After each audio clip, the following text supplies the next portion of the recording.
আমার দোকানে ইস্ট বেঙ্গলের সদস্যরা চা খেতে এলো, সেটাই তোমাদের খুলে বলি। নমস্কার পাবলিক, আমি শুভ। আমি নিউ টাউনে বুকেটে চায়ের দোকান চালাই। আজকে বেরোতেই দেখি কিছু বাচ্চা ধরে বলছে, দাদা সরস্বতী পুজো চাঁদা দাও। তা ওদেরকে চাঁদা মিটে চলে গেলাম কেষ্টপুর তারুলিয়ার দিকে। কেন? সিগারেট আনতে যাচ্ছে একটা দাদার দোকানে, খুব পরিচিত। আমার এখানে গণিপাড়া বা ছোলঙ্গুড়িতে কোনো জায়গায় সিগারেট নেই, যাই চলে যাচ্ছে ওই দাদার দোকানে। দাদার দোকানে এসেও দেখি দাদা বলছে সিগারেট খুব কম আছে ভাই, তা কিছু মাল নিয়ে যা, দোকানটা চালা।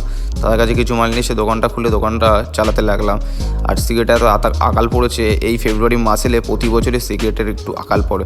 তারপর চলে এসছে ইস্ট বেঙ্গল ম্যানেজমেন্টের টিমের সদস্যরা, প্রতিন দা, অর্পণ দা, সবাই এসছে আমার দোকানে চা খাওয়ার জন্য। যেহেতু আজকে আমাদের এনসির মাঠে ইস্ট বেঙ্গল প্র্যাকটিস করছে, তাই সবাই মিলে এসছে আমার দোকানে চা খেতে গেলে। তা সবাইকে চা দিয়ে একটা ম্যাগি করে এই ভাইকে দিয়ে দিলাম। দাদাকে একটা ম্যাগি দেওয়ার পর দাদাকেও দুটো চা দিয়ে দিলাম। তারপর আর কিছু বন্ধুরা এসছে, দিদীপ, আমার বন্ধুরা এসছে, তো সাথে গল্প করতে করতে দেখে একটু ভিডিওর মধ্যে নিলাম। তারপর রিজুও এসছে আজকে, রিজু অনেকদিন পরে এলো।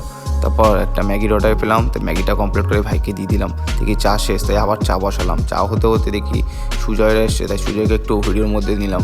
সুজয় খুব ভালো বাইক রাইড করে। তারপর দেখি রিজু বলছে চা বিস্কিট দে, আমি নে, দেখি গাঁজা করছে। তারপর ভাইকেও একটা ম্যাগি দিয়ে দিলাম।